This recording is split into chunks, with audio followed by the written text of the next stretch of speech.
and reviews. I am here today with two of my esteemed colleagues, book shepherd Judith Briles and book distributor Amy Collins.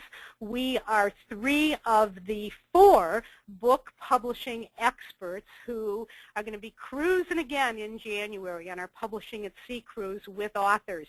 And we want to present this webinar today, the first of four, to whet your appetites for the kinds of material we're going to be presenting aboard the cruise. This is just going to be a very, very small slice of the pie. So I want each of my colleagues to just take a minute or so and introduce yourselves. Judith, why don't you go first?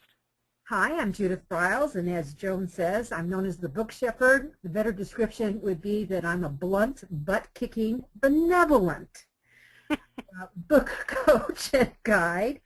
And I love to work with people to create books that they will never, ever regret. And I should tell all our listeners right now is that I just launched my new book, Snappy, Sassy, Salty, Wise Words for Authors and Writers. And we kept it open so you get the free gifts throughout this week.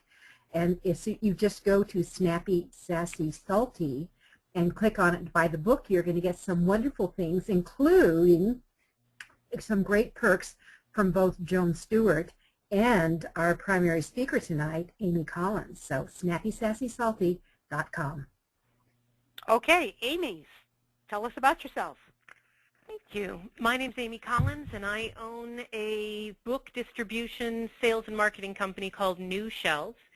And I may not be quite as benevolent and kind as Judith, but I do my best. But a big part of what keeps our clients happy with us and how we tend to try and be of service here is to be very straight and honest with our clients at all times about whether or not their book has a real chance in the marketplace. And Judith's clients have found that they do have a real chance in the marketplace. We only take on, and I only work with authors that are willing to put aside their own opinions on what a book should be and take a look what a book actually is in the current marketplace, and who are willing to learn to be professional publishers. A professional publisher can only have one book. They can actually be the author of that book. There is absolutely no reason why an author can't become a truly professional publisher, and we love to work with those guys. We love to help sell their books into both online but also to bookstores and gift shops and airport stores whenever we can. Okay, thank you. And I'm Joan Stewart, the Publicity Hound. I'm a publicity expert, and I work with small business people regardless of whether or not they have written a book to teach them how to promote their expertise and enhance their reputation and build large fan bases online, large targeted fan bases online. And I'm going to just sort of move out of the way and let Amy start the presentation because we've got a lot of great stuff to talk to you about today. So Amy, take it away. Tell us about book blurbs, endorsements, and reviews. With the understanding that Joan and Judith, I need you jumping in because you know as much about this as I do. But you got it. Guys, when Joan and Judith and Georgia and I are sitting on the cruise ships teaching these classes, one of us will lead the conversation, and we tried really hard, I think, the first time to be really respectful of each other and to not jump in, but we couldn't help ourselves. There was so much information we wanted to give out. So that's what we'll be doing today. So, Joan, if you want to move on to the next slide. We're going to talk first about the difference between a blurb, an endorsement, and a review. Now, a review, I'll start with that, and feel free, guys, to jump in if you have anything you want to add. But a review is an overview of what the book is, as well as an opinion as to how well it was written and presented and how well the story, or if it's nonfiction, how well the information was presented. It will touch upon editorial, it'll touch upon design, it'll touch upon the writing, or some of those, all or any of those at any given moment. But it is a hopefully unbiased, uncoerced, completely independent opinion of how the book is. And it is, and when I go after reviews can either be written or presented by everyday readers or people in the book industry or some of the media out there. There are professional book reviewers. There are hundreds of professional book reviewers whose job it is to write book reviews for blogs or for newspapers or for magazines. There are professional book reviewers out there who work for book review companies. There are reviewers out there such as Amazon top reviewers that they're not compensated for their reviews, but they have become almost little mini rock stars in and of themselves because they have written so many reviews and they've developed quite a following. And then, of course, anyone who reads a book can go onto barnesandnoble.com or Amazon on their own blog or on someone else's blog and write a review. But a review is a well thought out, somewhat, in many cases, somewhat lengthy overview of what they thought of the book. Before I move on, Joan or Judith, anything to add? I want to add podcasters. Podcasters are now reviewing books, as are e-zine editors. So you're going to be looking for these people who specialize in presenting information that's related to your book when you go out to look for reviewers. Mm-hmm. And to tap on to Joan, that when you're thinking about e-zine, also think about if you're genre specific, there's an association or groups that are behind that. A lot of them have online publications. They're ideal to reach out and contact because they could be picked up and promoted outwards for you, as well as they have conferences and conventions, and guess what? They hire speakers. It's a great way to move yourself and your book and make money at the same time. Terrific. See, this is why we need the group brain. So after reviews, and reviews come from handing, or giving over a copy of the book, and it's read, and it's as I said, sometimes they're quite lengthy. But there's also endorsements. Endorsements don't have as broad a type of person who can offer them, or they're not as broad a type of person or organization that we would go after for them. An endorsement is usually, almost in all cases, much, much, much shorter than a review. It, too, is an opinion, but in almost all cases, it is endorsing the book, meaning it is giving a positive opinion. It is putting forth the information that this person or this organization actually approves of and is willing to put their name on the approval of this book. They are usually famous people or organizations. Your book can be endorsed by Autobahn. What you're wanting to go after for an endorsement is a name with some sort of recognition. An author in your genre may or may not write a review, but several months before your book comes out, if you would like him or her, let's say that you write romance novels and you're going after Nora Roberts, you would approach Nora's people and ask her if she would be willing to read your book, or as much of it as you can offer to her at that point, and would she be willing to consider giving you an endorsement. If she likes what she reads, perhaps she'll throw a sentence or two your way, or more. But an endorsement is not a review. It's not an in-depth breakdown as to the good, the bad, and the ugly. It is a person or an organization who has agreed to actually endorse, to actually put forth a positive connection with your book. Amy, is Judith it or Joan? is it correct to say then that when you're going after an endorsement, don't expect the person endorsing you to have read your book?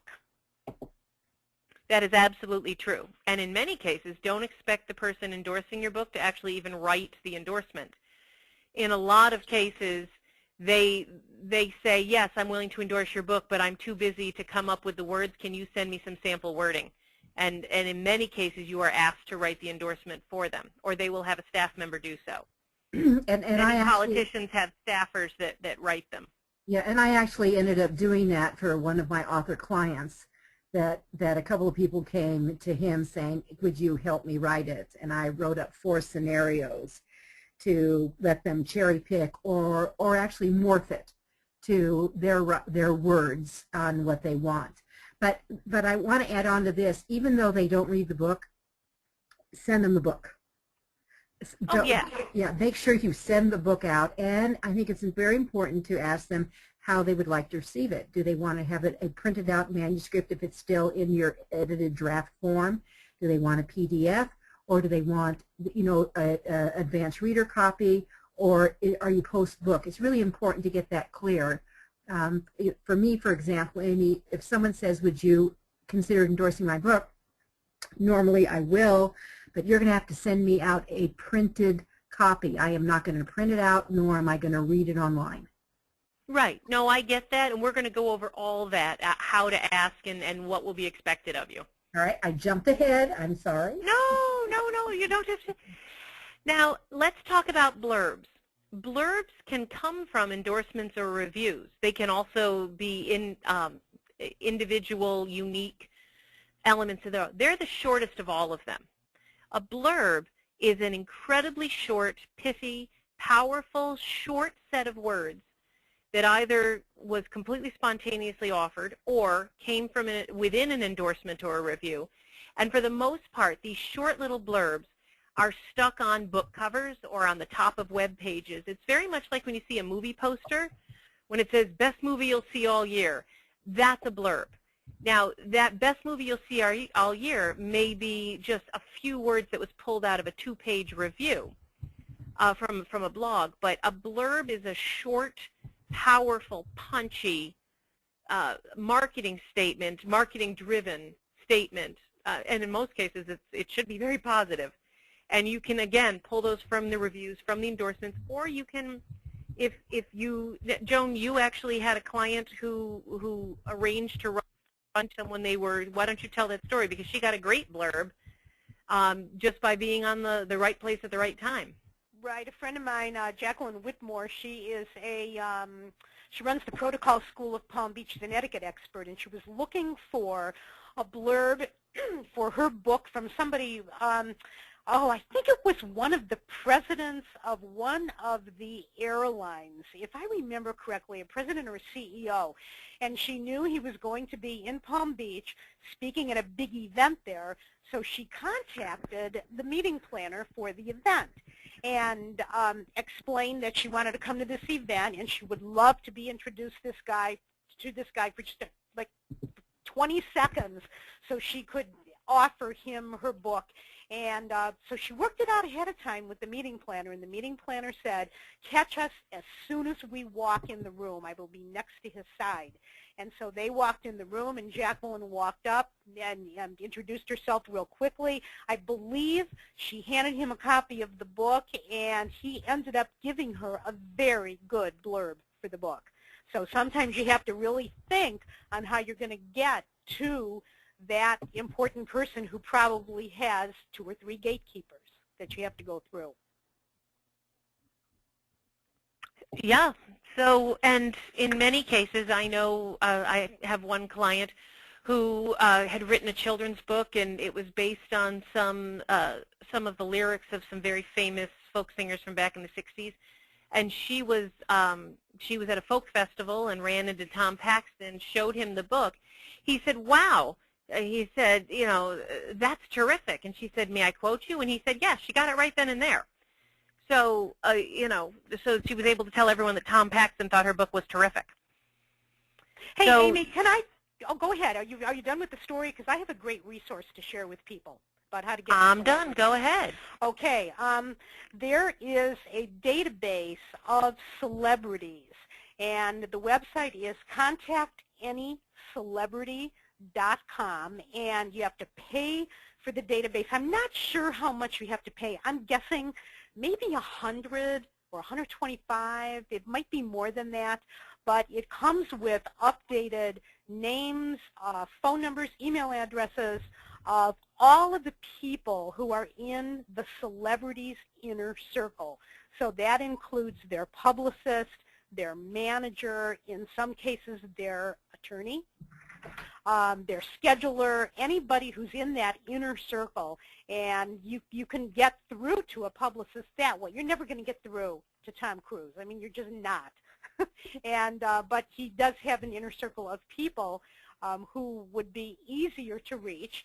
And I think that if any of the letters come back to you unaddressed, you let the company know and they will get the updated address for you or something. And I know a lot of people who have used that quite successfully to get blurbs from celebrities, especially celebrities who feel very strongly for the cause that you feel strongly about, that your book is about. For example, if you've written a book on global warming, and you can get to celebrities who actively work on behalf of global warming, you can hopefully tap into their emotions and maybe get a blurb out of them for your cover. Which sounds terrific, and then I'm going to tap on because Amy turned me into this one. And I'm actually looking up Tom Cruise's contact in it, as you say this, Joan, and it's the Celebrity Black Book. And it's fabulous to get, and it's pricey on Amazon, but as Amy said, they don't always change their addresses and their contacts and all that, and get a used one for a fraction of the cost, which is what I did. So it's called the Celebrity Black Book, and I got mine a year old, and I got it for around 25 bucks. And here's Tom Cruise. And no, and really? And yes, we contact Amanda Lundberg at 42 West Street, Suite F112, New York, 10036. So there you go, everybody. That's a good one. That's a good one. I had heard of the Celebrity Black Book a long, long time ago, but I had forgotten about it. So thank you for reminding me.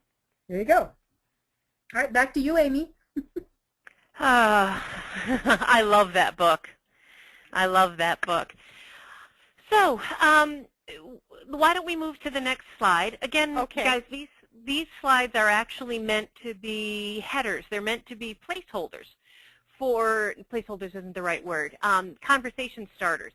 Mm-hmm. But we're okay, going to, the three just of us. Bear with me 1 second. I lost my questions box here, and if people, right. Let's see here. I want to make sure that people can hear us.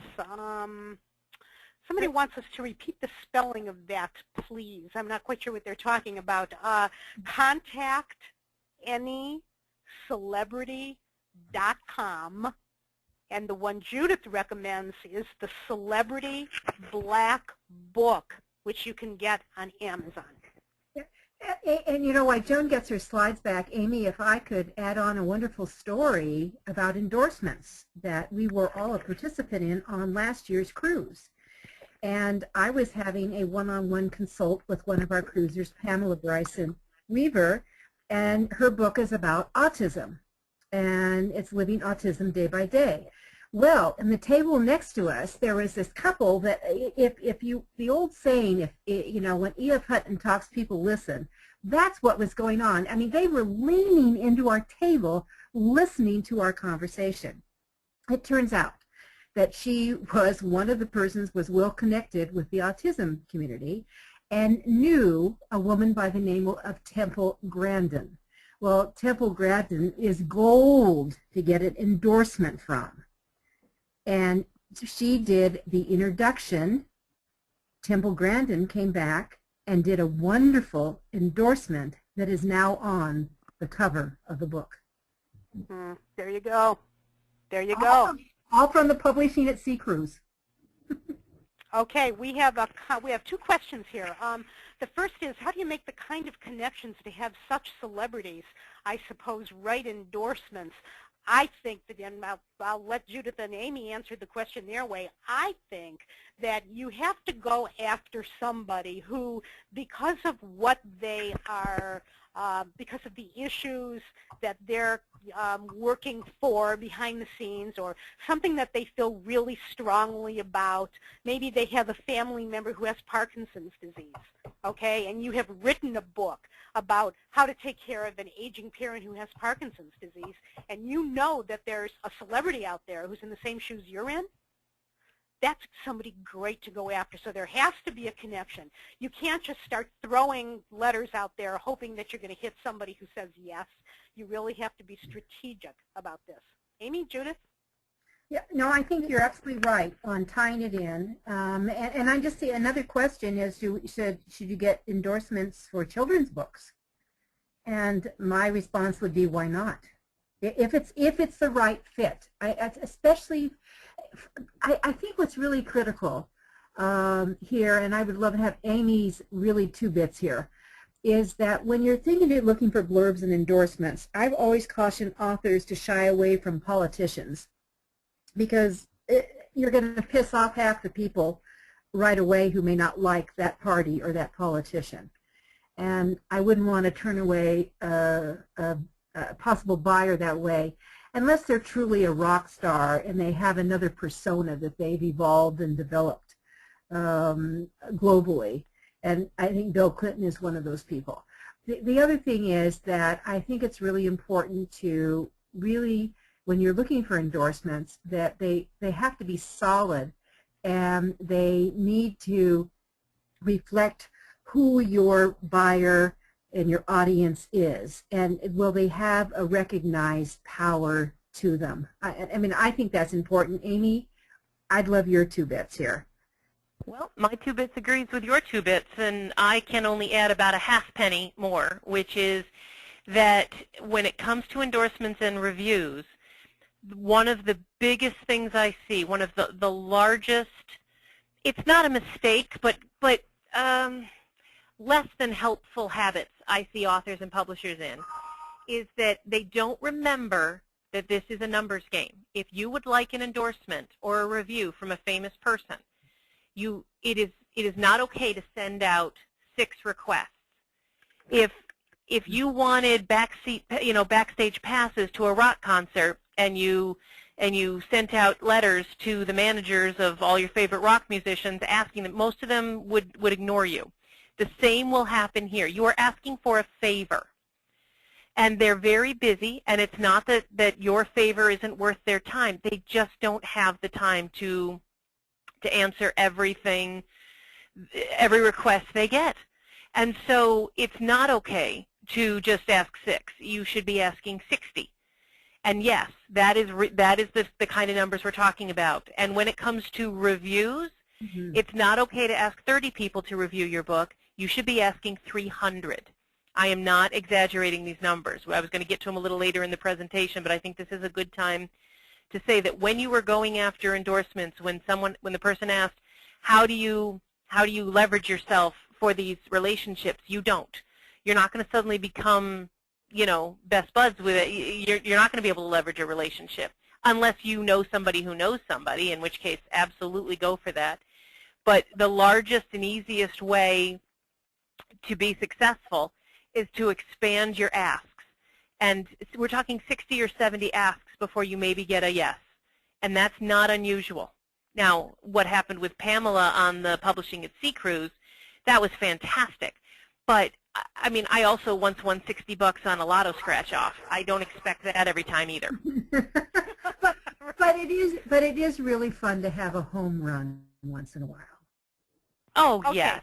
But, yeah, but don't expect that. 2 quick, Amy, if you could answer each of these questions really quickly. And I don't know if you can see them on the screen here. The first one says, can you use blurbs and endorsements on any of your media? That would include your website, blog, Amazon, Facebook page, etc. Unless the person who gave you the endorsement specifically requested that it only go on the book, which I have seen happen. But unless they specifically restrict it, you may use that in any way, shape, or form you wish on any of your materials. Okay, and Christine asks, what kind of endorsers should I look for as a novelist other than other novelists? Any ideas? Christine, what kind of a novel have you written? Could you tell us? Amy, any suggestions while she's telling us what kind of a novel she's written? Again, if she had written a romance novel, then I would suggest that she ask for an endorsement from the Romance Writers of America. If she's written a mystery novel, maybe an endorsement from her local police department or from the FBI. It's not just people that you can get endorsements from, it's organizations. Don't forget organizations.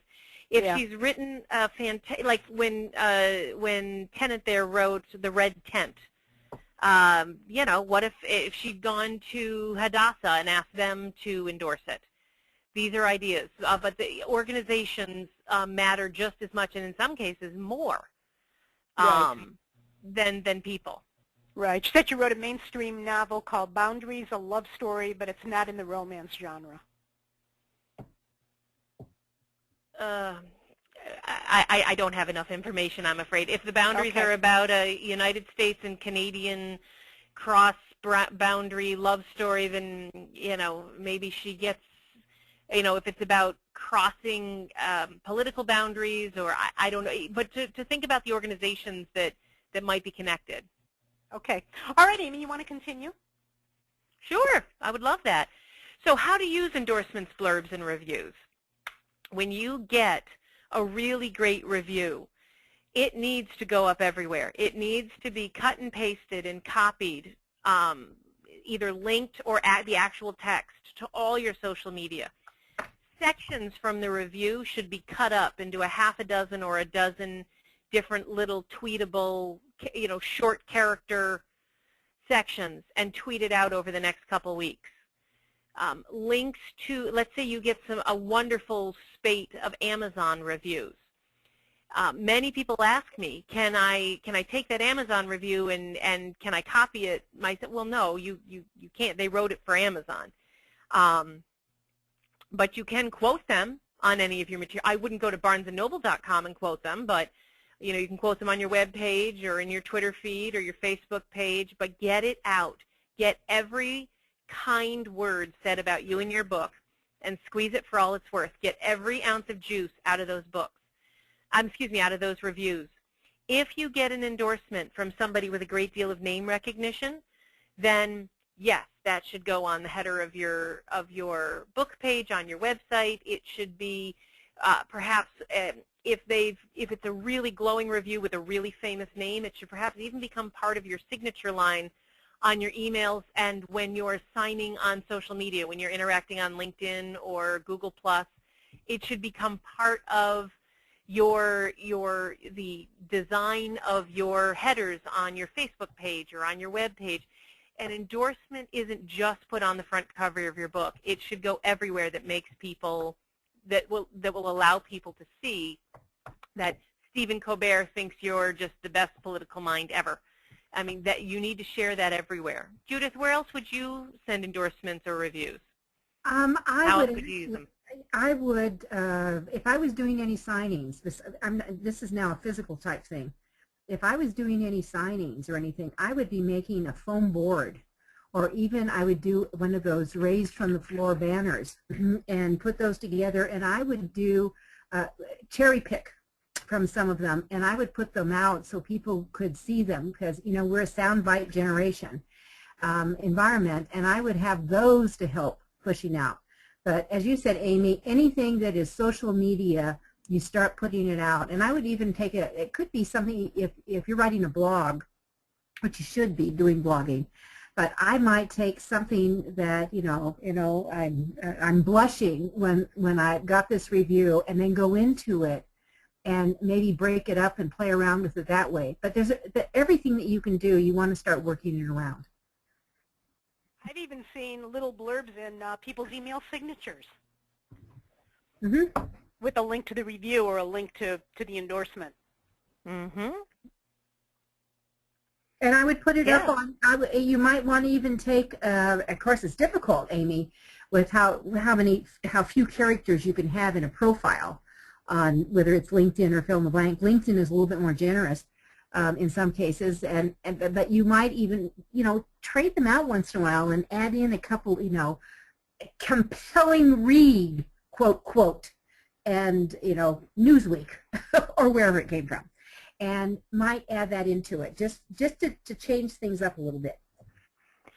Well, in the last place, one of the things I didn't mention is when you're actually, if you are doing your own sales and your own marketing, it's very important to make sure that all these reviews and endorsements are put, every review should be cut and pasted, and you should be keeping a file of them in a nice, pretty Word document or somehow creating, but also if you can get a nice blurb out of your endorsement from someone famous, make sure that's one of the first things that is on your cover letter to Barnes & Noble.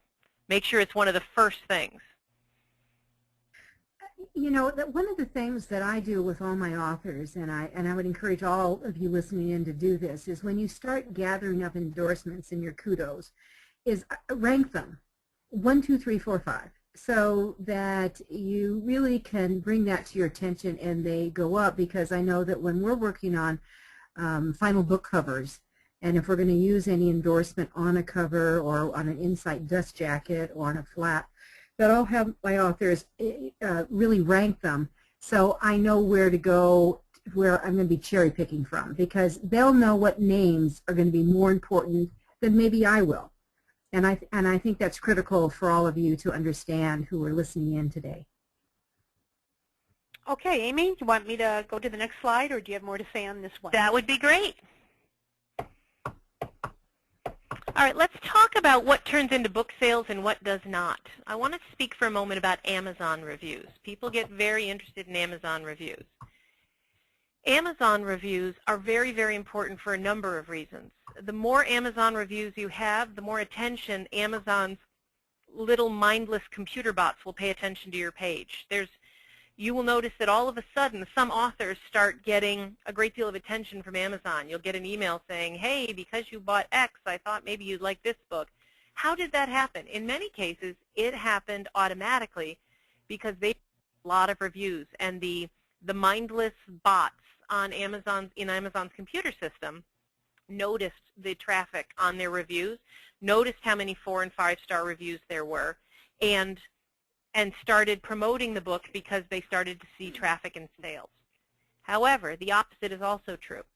If you send 91 of your dear friends out to go write reviews on Amazon, and all of a sudden on one day 91 one-line, poorly written reviews show up on your page, there's a really good chance that Amazon's going to pull them down. Judith, you've had experience with Amazon pulling down reviews for you and your authors in the past. Absolutely, and the robots seem to figure out if you're connected to the book at all, they'll pull it down. And what propped up during this past summer was if the word free was in there. I received a free copy from blah, blah, blah, yank, it was gone. So be careful. I know that if you start compiling a lot of reviews, there's going to be repetition. There will be some same phrases, lines.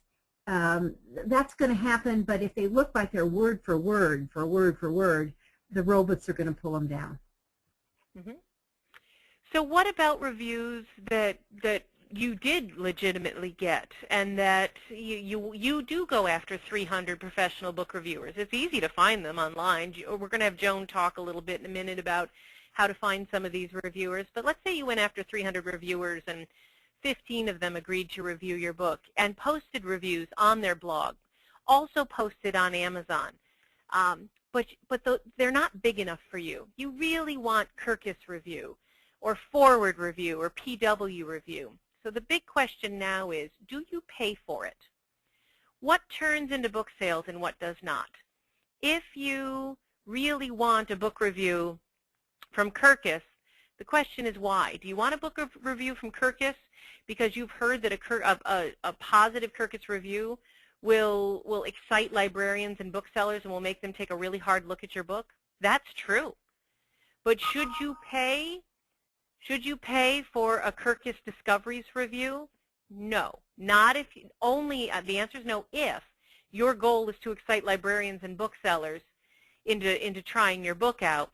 That won't work. They know what a legitimate editorial independent review looks like from Kirkus and what is a Kirkus Discoveries pay-to-play review. They can spot those in a second. Same thing with Forward Clarion reviews. There's a lot of reasons to pay your $125 to PW Select and have your independent small press book reviewed quarterly by their team. There's even some reasons to get your book reviewed by Clarion or Kirkus Select, but not if you're trying to impress the industry insiders. It will not turn into sales or orders. It will actually, in many cases, do the opposite because it will look like you don't understand how they work. And it's very important to them that they work with professionals. Before I move on, Judith, do you have any experiences or things you want to add about this? Well, I have had some experiences there. The library system in Colorado has been very aggressive in working both with Clarion and a company called Blue Ink Reviews, which is based out of here, and they're both paid, as you know, operations.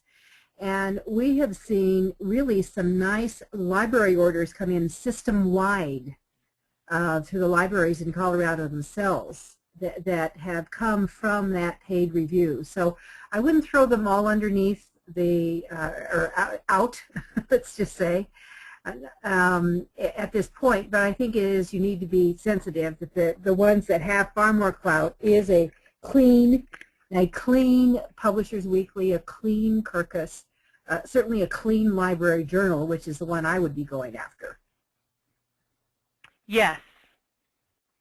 Yes. All right. Well, and see, that's why we do this as a team. That's why we do this as a team, because there's always new things and regionals, and there's lots of stuff that's happening, and so yes, depends on your goal and I guess where you are. So how to determine the value of a review, and what happens when reviews hurt? When somebody reviews your book and says not nice things to you, will that actually hurt your sales? Almost not, unless you have universally bad reviews. 1 or 2 bad reviews, or even 3 to 4% of your reviews being bad, will not hurt your sales. It is expected. I mean, even top-selling authors from top-selling publishers have detractors and negative reviews on Amazon. Amazon actually refers to it as the J hook. There'll be 40 reviews that are 5-star, there'll be 80 reviews that are 4-star, there'll be 17 reviews that are 3-star, 5 reviews that are 2-star, and 4 reviews that are 1-star. It kind of loops down and loops back. There's a J function to it. If all you see is 5-star reviews, that actually looks a little suspicious, because nobody, including Anne Lamott or Stephen King, gets nothing but praise. But can a review actually hurt you? Yes, if the reviewer is for whatever, and it has happened now and then, the reviewer is someone who's famous or someone who has a great many followers, and if you go after them for a review, you need to understand you're asking them for their honest, unbiased opinion. When you get it, you have absolutely no leg to stand on. If you ask them for their opinion and they give it to you, please don't call them up or email them or start a flame war online. You asked them for their opinion and they gave it to you. But you can quickly move on and get a lot more positive reviews and push it down past the point of anyone's consciousness. The only way that reviews can actually hurt you is that if you keep the flame alive, if you go after them, and if all of a sudden then the story becomes you and you're back and forth with this reviewer. So the only review that can hurt you is the one that you don't let go, or the one that you allow to upset you. This is a good place too, Amy, to remind authors that if you're in the book publishing business and you're all in the book publishing business, this is what we're teaching on the cruise, the business of publishing, you've got to grow a really thick skin, because it's a bumpy road and it's a tough, long road. And so start growing it right now for the reason Amy just said. If you start a flame war online, guess what? That becomes the news story. It's not the bad review that's going to hurt you. It's going to be the fact that you dove in head first and started to scream and holler and raise a huge ruckus online, and you call them nasty names, and pretty soon you're all over all these blogs. That becomes the story. So it's just best to just leave it. And I've even seen cases where if somebody gives something a bad review or talks poorly, people in that person's fan club, in the recipient's fan club, will pile on and come to the defense of the author or whoever. So sometimes just sit back. Your fan club will take care of it for you. I'd like to add on one other thing, too, just a story where it actually happened for a dear friend of mine who wrote a book called How to Work a Room 25 years ago. The book just had its 25th anniversary, has sold in excess of 1 million copies. These are bookstore sales, by the way. 1 million copies. Susan Rowan is the author, and she got lambasted in the Wall Street Journal. Just right after it came out. Killed. Well, we went through this we found actually one line that we could use from the review, and by God, we did. Yeah, Judith got out her big magnifying glass. Yeah. Now, and don't worry about these reviews, guys. If the authors of The Secret came to me and asked me to write a review, they'd be horrified by what I had to say. Horrified. However, I would love to have their level of sales. Reviews can help your sales, and they rarely can hurt. So go after everyone you can think of. Didn't good old 50 Shades of Grey get panned by a lot of reviewers? Reviewers and readers. I mean, I called it 90210 meets Anne Rice trying too hard. That was my review. Well, I would echo Emmy. It was horrible. I downloaded the Kindle version because I just couldn't stay. All my friends were talking about it, so I finally tried to read it. I got about 30 pages in, and it is the only book in my entire life that I returned to Kindle, that I returned to Amazon. The only book that I asked for my money back, because I figure if I buy a book, you know, caveat emptor, but not that one. Nope, I asked for my money back. However, nobody cares that I called it 90210 meets Anne Rice's erotica trying too hard. Nobody cares. So, all right, why don't we move to the next slide, guys, because we only have a few minutes left. Slide. Amy, can I add on one thing that for your Amazon reviews, and those who are listening in who know me have heard me say this before, it is really important to cruise your reviews a few times a week and copy them. Any new ones, copy them into a separate file on your computer or wherever you keep things, because if the robots come in and start deleting, at least you have it. So it's just smart to have that, and then you have reference to them, and you can tidy them up and use them in your other sources. That's a great tip. Mm-hmm. Okay, Amy, take it away. All right, so we talked about this before. How many reviews will you need before and after you launch? This is what we're going to talk about, but Joan, if you don't mind moving to the next slide. All right, so let's talk about before your book is published. You need to identify and research a list of potential endorsers and identify and research the list of potential reviewers. I said to you, if you want even one endorsement, my experience, because I go and get endorsements for people all the time, start with a minimum of 60 to 70 people that you want to reach out to. For reviewers, a minimum of 300. Minimum. In many cases, we'll reach out to 600, 700, 800 reviewers. And set up your social media pages where all reviews, endorsements, and blurbs can be posted and shared. Amazon readers are not allowed to review a book before the book is available on Amazon. So you are looking for a minimum of 60 potential endorsers and a minimum of 300 potential reviewers, and you are contacting them before your book is published, approximately 3 to 4 months before your book is published. Some of the people you're going to go after will be Publishers Weekly and Kirkus and Forward and Library Journal. If you're already way past that point, we'll get to you in a second. But if you are still at the 3 to 4 months window before your book's pub date, go after book reviewers with a vengeance and ask them if they would like to download a copy of your book from NetGalley. NetGalley is the name of the organization that I recommend you use. Or can you send them a low-res PDF? Would they prefer a printed copy? You send them copies of the book and start to get the reviews building. You will only get a dozen or so reviews if you go after 300 reviewers before your book is published. Your results will be much higher after. But it's nice to have 10 or 15 reviews already in the hopper before your books come out that you can start seeding the social media world with the reviews. Mm-hmm. Joan, next slide, please. After your book is published, I recommend to my clients that they dedicate 6 to 10 hours a week in PR and review work. You consistently need to go after reviewers. And I don't mean for the next 3 weeks. I don't mean for the next 3 months. I mean for the next year. You need to raise this book. You need to give the promotion of this book the same amount of time and attention you did giving the writing of it. So for 6 hours a week minimum, I want you to be researching book reviewers. Recontact the ones that didn't respond to you 4 months before your book was published. Tell them the book is out now and would they like a copy. Go after bloggers that interview authors and tell them that you would love to answer their questions or that you'd be happy to write a guest post on their blog. Start building the community.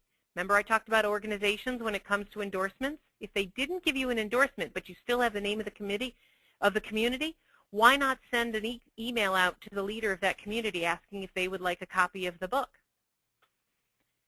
Don't be afraid to go after major press. Go after the San Francisco paper. Go after Chicago Sun-Times. All it's costing you is a book and a cover letter. It is absolutely worth your time. You don't do it all the same day. This is a marathon, not a sprint.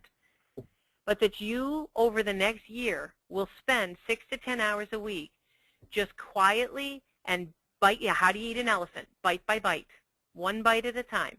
Just take one bite at a time and go and do these activities, and you will start building a huge review backup. And Judith is right. You need to go into Google and online and all the search engines and grab every review you can find every week and keep them in a file, because the libraries and bookstores and your own business needs to have that information. Judith, before I move on, do you have thoughts?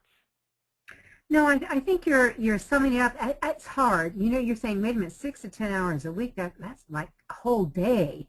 Yeah, it is. And, you know, Amy said it, Georgia will say it when she's with us, and I know we want to introduce, we have a 5th member who is our special guest, and she's listening in. We're going to introduce Michelle here in a sec.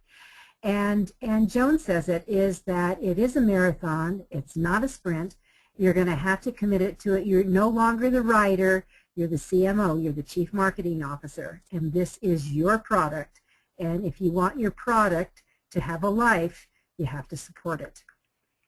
And I'm talking about 2 hours a day. I'm not talking about your whole day, but any small business that you're starting. When I started my business, if someone had told me that if I had said that I was going to spend 2 hours a day on it, they'd laugh their heads off. That's not how you run a business. Amy, can I add to what you just said about where to find reviewers? And do you mind if I give our listeners an example of a crappy pitch and then follow it up with a really good pitch? Please. All right. Here's some other places to find reviewers. This is a great one. If you want to get into big magazines, go to the new product section of magazines. A lot of times they can't find it. They don't get enough stuff that's submitted. And this is a real important tip.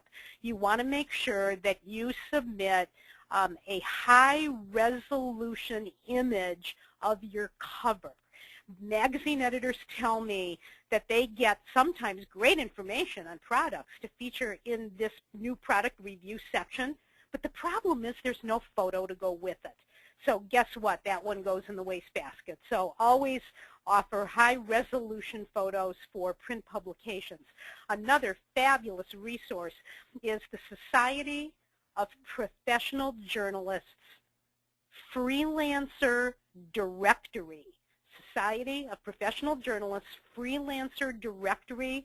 Just Google that and you'll find it. And it is a freelancer directory of more than 2,000 freelancers all over the world. And you can search by topic and by region. And the reason freelancers are so valuable is because they don't only write for one publication. Most of them write for multiple publications. So if they review your book in, let's say, Cosmo, they might choose you as a source for an article they're writing for Real Simple magazine. Because they're the ones that sell the articles to the editors. You don't have to. All you have to do is pitch the freelancer. Okay, let me read a crappy pitch, and then I'll read to you a well-written pitch. A crappy pitch is a one-size-fits-all pitch where there's absolutely no customization whatsoever, and it sounds like this. This is one I got. Hi, Publicity Hound. My name is Alicia Jones, and I just wrote a new book called How to Use Crystals to Heal Almost Anything. Your readers will love this book, and who knows, it just might save someone's life. I can mail you a copy this afternoon if you give me your postal address. P.S. I love your blog.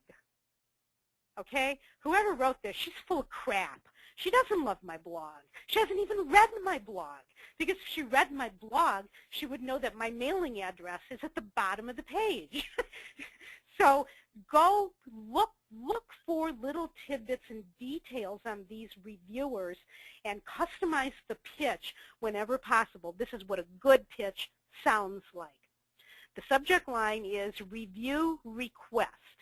High-tech collar finds lost dogs. And the body sounds like this. Hi, Karen.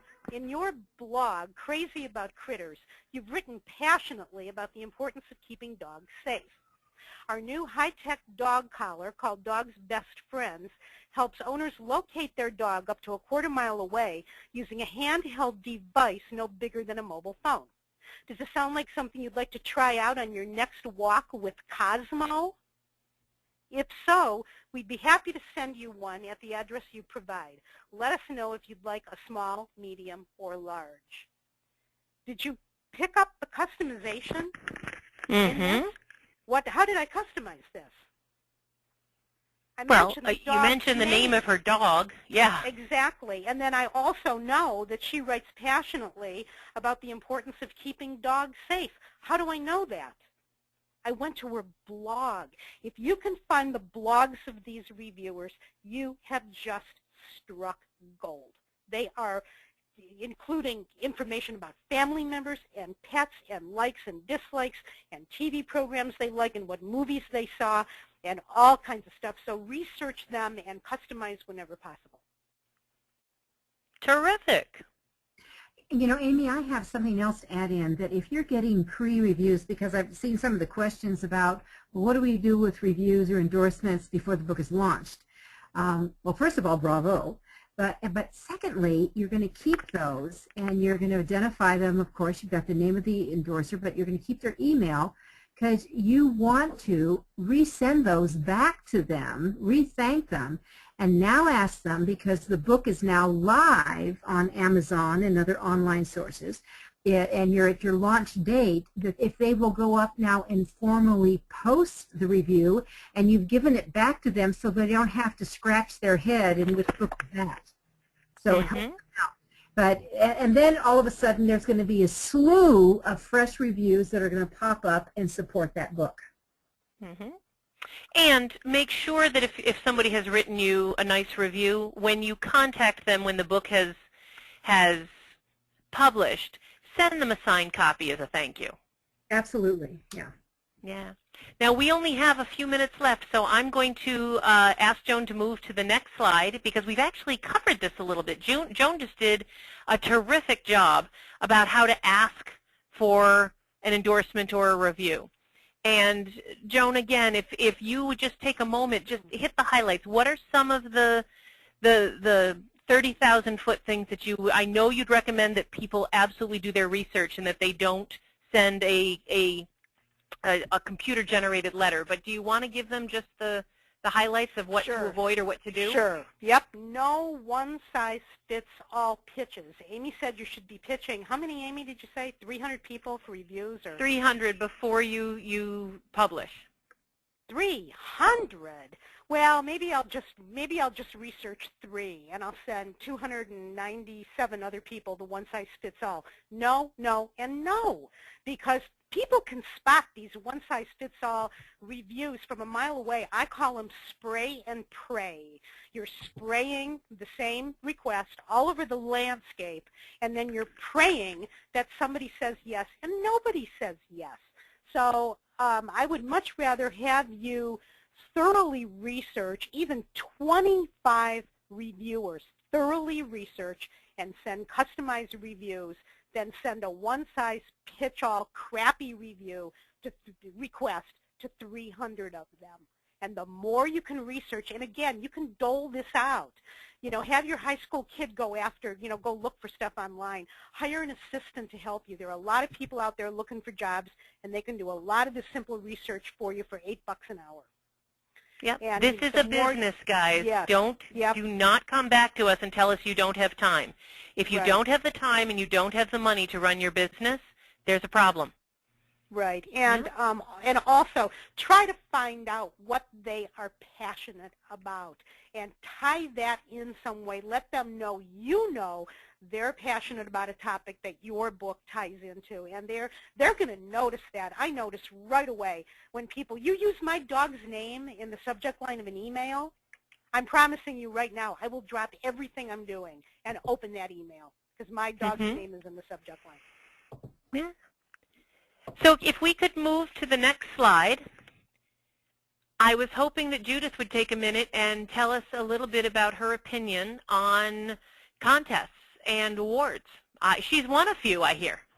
I guess I have one, and I actually am very proud to say, and I just wrote down my note, I said to myself, for God's sakes, write this press release. That my book, Author You, Creating and Building Your Authoring Book Platforms, was one of the Book of the Years from Forward Magazine that was announced at the American Library Association annual meeting. That is huge. It's huge. So I think that certainly some book awards have more weight and merit than other book awards, but I think it does help. It makes the author feel good. It does help to have a few awards, to reach out and pull some of these down, because people do pay attention. I mean, not everyone recognizes there's a weight difference between, I mean, certainly the National Book Award has a huge weight, and you know, the Caldecott for Kids has a huge weight.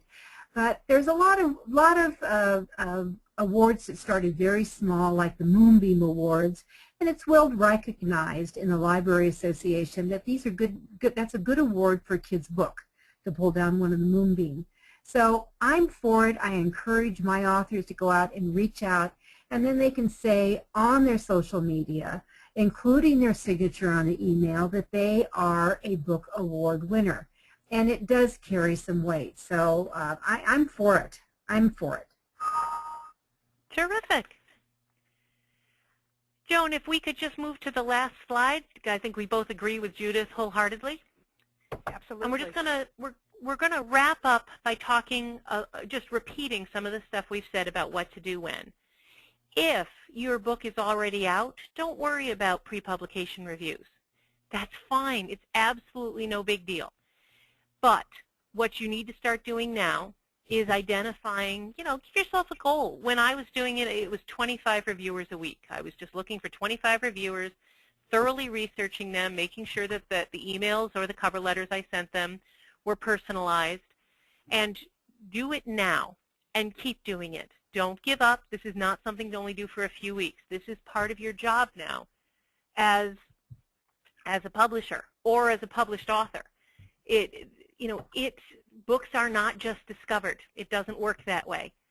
If you have if you have the time, there's this wonderful Jean Harlow. There's this wonderful movie about the life of Jean Harlow called Jean Harlow, where you see this amazing movie star who's famous for being discovered.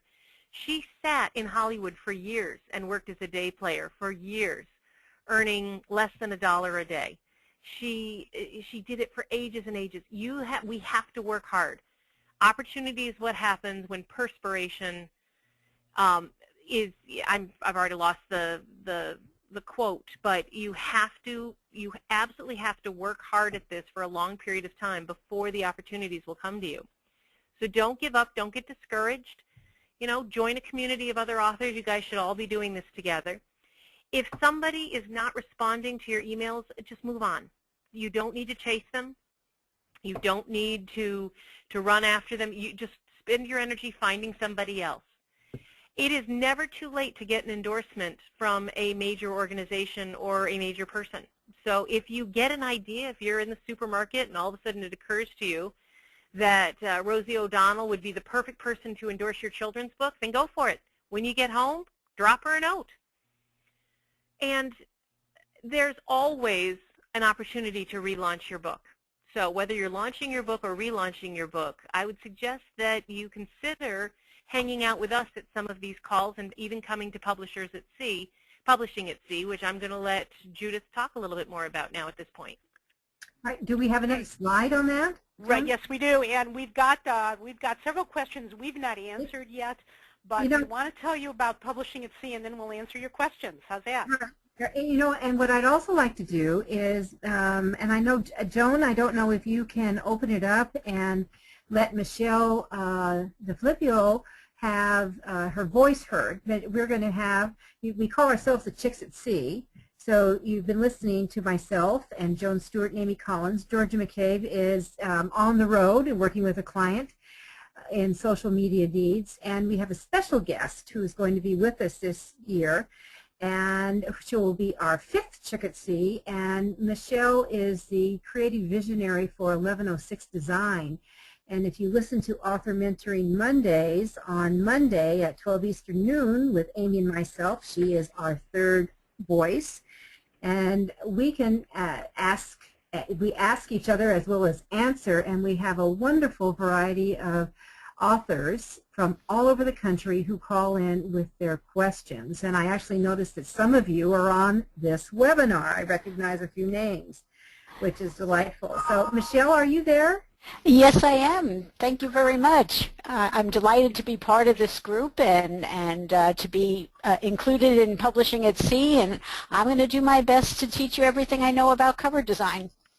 Covers and interiors, and also we need to add that Michelle is really an expert in what's going on with a lot of the interior design and hiccups, snafus, and also fabulous things with both CreateSpace, LinkedIn, and the new Ingram Spark. And we'll be getting the ebooks and all of that at Publishing at Sea. Is that fair to say, Michelle? That's absolutely correct. Thank you, Judith. All right. So we're glad to have you. All right, Publishing at Sea, this is our 2nd go-around. We're so excited because yesterday I got official word from Royal Caribbean Cruise Lines that all our sessions will be in the new state-of-the-art conference room. And I know a few of you who are with us on this webinar, I've already said, count me in, I'm coming back. That we were stuck in the theater, which was dark and I almost say dismal. All it needed was a moat around, well, it did, it had the ocean around it, but it was not the best conducive for learning, and we've just so much better, and we're excited about that. We're going to be traveling on Royal Caribbean Cruise Lines, and we'll be on the huge Allure of the Seas, and if you look at the pictures that's showing right now, you can see what looks like a carousel top at the back of the boat or ship, and by God, it is. It's a beautiful, beautiful carousel. So there's a lot of families. It's the specialty restaurants are excellent. The food is good. There is a lot of shipboard activities that you never even have to get off if you don't want to, but we'll be doing the Bahamas this year. We'll be spending an entire day at St. Martin's, and there's descriptions. If you go to the Publishing at Sea website, which is, we're still adding a few tidbits to it, but it's certainly operational now. If you go to it, you'll see some descriptions I put about each of the ports that we're stopping at.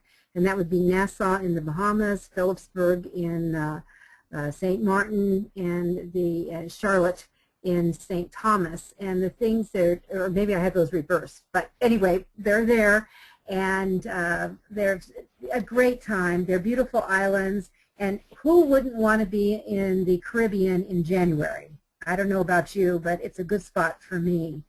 So the cruise as well, you've got a fabulous staff. We've got workshops that this is part of the group that you're seeing that we had last year, who were very intense as we were talking about it. One of the things that we're going to be doing is group teaching this year. So instead of just Amy doing a session on blah, blah, blah, or Joan doing it on something in the publicity realm, or I'm doing it just on crowdfunding or platform building, etc. We're actually going to have, we will be the lead facilitator, but we will have really group teaching. And of course, we're going to have one-on-one coaching, and that I don't know if all of you have cruised before, but there is often excellent entertainment, and the rooms are comfortable, the staterooms. So I personally think it's a bargain. I'm one of these people who water is my muse, so I often start books and finish them when I am on the seas. And Judith, I think it's worth mentioning here too, and we talked about this a little bit before we started the recording for those of you who came in late. The three of us so frequently get calls from people who want to work with us. Their book is already written, it might not be out yet, and they have no clue whatsoever that publishing is a business. And it's frustrating to find somebody who's got you know, a book that really could be great, but they just didn't stop to take the time to go look for the necessary reviewers, or invest some money, heaven forbid, in their book cover because their cousin likes to draw. And so they took some piece of crap that their cousin came up with and slapped it on the cover, and Amy takes a look at it and thinks to herself, there's no way I'm going to walk into Walmart with this thing. So we're going to teach you we're assuming that you're already smart authors. We are going to turn you into savvy publishers. Which is important. All right. So, Joan, do you you said you had some questions. I'm hoping that we're going to get everyone wanting to go to Publishing at Sea. Right. So let's see if we can get some of these questions Okay. answered. I just want to take just a quick minute to talk about who should attend. Anybody, if you've got an idea for a book but you haven't started writing, if you've already started writing but it's dragging on and you're finding it hard to finish the book, if you're almost done with it but you need a realistic plan to start moving forward, maybe you don't have a marketing plan in place, if you're done but your sales are stalled, maybe it's been out on the market for 6 or 8 months and you're just not selling, we've got some great suggestions on how to reignite that book. And also, this isn't just a cruise, it's a really special event, and there are a lot of added amenities. There's a lot of great network things you can do. You can just lay with us in the solarium on a lounge chair next to us and pick our brains. I mean, there's all kinds of ways that we can help you on board. And Judith, do you want to talk about their investment on this wonderful experience before we get into the questions? I can. Did we put up a slide with those prices? We didn't. All right. Yes, we did, and I'm right there. There Thank you go. Thank you. All right, so we're at our early bird. You can be an early bird or you can be a tardy bird. Right now, the early bird is through September 15th, and this is a full week, 7 days cruise. It goes out of Fort Lauderdale, Florida, and it will return to Fort Lauderdale. It's $16.95 per person, and that means there needs to be 2 people in the cabin, each at $16.95. Now, if you were to go to rccl.com, you will say, wait a minute, Judith, I can get in for $1,000. Well, these are balcony rooms. All our cabins are balcony. So that means you're going to go up to at least $1,300. But, oh, wait, there's more. There's taxes. There's port taxes. There's fuel taxes, and there's gratuities. Your $16.95 price includes everything. You're not going to, if you want to buy a lot of drinks, and you're going shopping, we're not paying for that. But that is for your full cruise, for all taxes, for fuel-related costs. They do charge you for those things. It is for gratuities, tips to the staff, and it is for your workshop and your time with us. So it's $16.95 per person, 2 to a cabin. If you want to be a soloist and you think, well, I want to come, but you know what, I want a cabin by myself, it's $25.95. The reason why it's not $3,300 plus if you added the $16.95 twice is because the non-person does not have to pay gratuities and fuel tax and port taxes or the workshop fee. And then if there is a total of 32 in cabin, it's that amount. So if we have regular prices after September 15th, you'll see the prices below. So it's smart to save $300 right now. We've put a situation together where it is, you can do it over a 6-month payment period and through PayPal, and all you have to do is click on the website publishingatsea.com, register now, and it'll take you to the page, and we would love to have you on board. We don't make it huge, because we all want to have one-on-one time as we're with you when you're on board. So we have just a few cabins, and I would say right now 25% of them, and we haven't even put this out there, are already taken. So publishingatsea.com, ahoy, come join us. And that's from Amy, Georgia, Joan, Michelle, and myself. And we sent out questionnaires last year to the attendees and asked us, we asked them for feedback on the cruise. And the one thing that I was surprised to see it, we went on a 5-day cruise last time, and we had many people tell us that they wanted us to turn this into a whole week. That surprised me. Now, I had not cruised before. This was my first cruise. And so we said, yeah, let's do it. And that means more fun time, and it means more learning time for you. So I am going to keep this slide up there, and you guys can go take a look. And then let's jump back into the questions. Okay, a couple of questions before we close. Karen says, don't you want dedicated writers to be down in steerage so they won't be distracted and get work done? Well, the purpose of Publishing at Sea, though, is not about writing. It's about learning the business of publishing. And any author, whether they're going to start their own publishing imprint or get published, needs to understand the business side of publishing, and too few of them do. Right. Okay, Ari asks, before we send the book to potential endorsers or reviewers, shouldn't it have gone through editing first and have a beautiful cover? Yes. No, it should have gone through editing, but it does not need a beautiful cover. It needs to be edited, and yes. And if we are talking about 3 months before your pub date, we're talking about 2 months before the availability date, which means we're only talking about 2 weeks before you're going to send the thing to the printer anyway. So you should be close. I mean, if you're running this like a business and you're scheduling in the order of activities, it should have gone through an edit, but you don't need a fancy schmancy cover. But you do need to get them the properly edited book. Okay. Emily asks, should you pay a blogger to run a book review blitz? Well, I often hire people to host book tours. Blog tours, and where they know and work with other bloggers, and they will, you're paying them for their time to organize a 10 or a 20 stop blog tour. I find them, depending on the company, I love Goddess Fish.